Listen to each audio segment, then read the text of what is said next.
सर्वांना माझा मनापासून नमस्कार. जागतिक महिला दिनानिमित्त केवळ फाउंडेशन आयोजित भव्य राज्यस्तरीय वक्तृत्व स्पर्धा.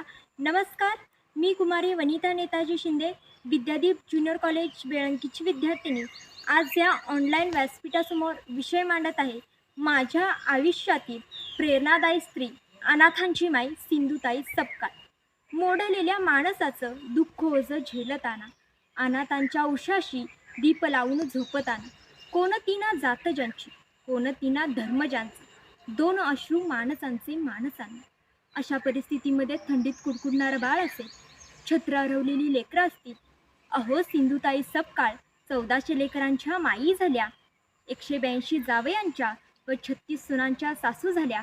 आणि या महाराष्ट्रामध्ये हजारोची माऊली होत असताना उभ्या आयुष्याची राखरांगोळी करणाऱ्या व थकलेल्या पतीचा सांभाळ करणारी सिंधुताई सपकाळ हो. घराला घरपण बाईशिवाय नाही ग, घराला माय तर देशाला बाईचीच गरज असते. म्हणून सिंधुताई आपले जीवन आनंदानं जगल्या. सिंधुताईच्या जगण्याची रीत ही न्यारीच होती. सिंधुताई म्हणजे वेदना, संकटे, दुःख बरं. फुलाच्या पायघड्यावरून चालताना पायात काठी भरणार, पाय रक्तबंबाळ होणार. कारण काठ्याचा गुणधर्मच नव्हे का टोचणे, आणि काठा टोचल्याशिवाय त्याच्या वेदना कशा कळणार. आणि त्या वेदना कळतात ना, त्या फक्त आणि फक्त स्त्रियांनाच. सिंधुताईचं वयाच्या अवघ्या 9व्या वर्षी लग्न झालं होतं. त्यावेळी त्यांचे जे पती होते ते 35 वर्षाचे होते. कुठेच ताळमेळ नव्हता, परंतु त्यांचं लग्न हे त्यांच्या वडिलांनी ठरवलेलं होतं. सिंधुताई वयाच्या 16व्या वर्षी सासरी नांदायला गेल्या. जे वय खेळायचं बागडायचं असतं, त्या वयामध्ये त्यांना संसाराच्या गाड्याला झुपलं गेलं होतं. सिंधुताईला वयाच्या 20व्या वर्षापासून सासू, दीर, नवरा यांनी छळायला सुरुवात केली होती. सिंधुताईला लाथाबुक्क्यांनी तुडवलं होतं, मारलं होतं. त्यावेळेस सिंधुताई 9 महिन्याच्या गरोदर होत्या. त्यावेळेस नवऱ्यांनी लाथाबुक्क्यांनी तुडवलं आणि गाईच्या गोट्यामध्ये नेऊन टाकलं. खऱ्या अर्थाने याची उपरती सिंधुताईंना गाईच्या गोट्यामध्येच झाली होती. गाईच्या गोट्यामध्ये गायांनी तुडावं आणि बायकोनं मरावं यासाठी नवऱ्यानं नेऊन गाईच्या गोट्यामध्ये टाकलं होतं. परंतु सिंधुताईंना एक गाय प्रेरणादायी ठरली. सिंधुताई बेशुद्ध अवस्थेत गाईच्या गोट्यामध्ये पडले असताना एक गाय सिंधुताईंच्या अंगावर उभी होती आणि बाजूच्या सर्व गायांना बाजूला करत होती. अहो, त्या गाईला मानवता कोणी शिकवली असेल हो. सिंधुताई बाळातीन झाल्या आणि त्या गाईच्या गळ्यात पडून ढसाढसा रडल्या आणि त्या गाईला म्हणाल्या, तू गाय असून माझी माय झालीस. ही सिंधुताई सपकाळ या क्षणापासून हजारो अनाथ लेकरांची माई होईल. त्या क्षणापासून सिंधुताई दुसऱ्यांसाठी जीवन जगायला लागली. गाईच्या गोट्यामध्ये असताना सिंधुताईंना एक मुलगी झाली होती. त्या मुलीची नाळ सिंधुताईंनी स्वतःच्या हाताने 16 वेळा दगडाने ठेचून ठेचून तोडली होती. सिंधुताईंनी विचार केला, मला ज्या वेदना झाल्या आहेत ना, त्या दुसऱ्या आईच्या काळजाला होऊ नयेत याची दखल सिंधुताई सपकाळ घेत होत्या.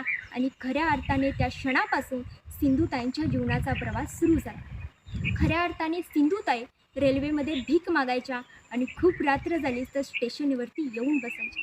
का तर आपल्याला कुणी पाहू नये.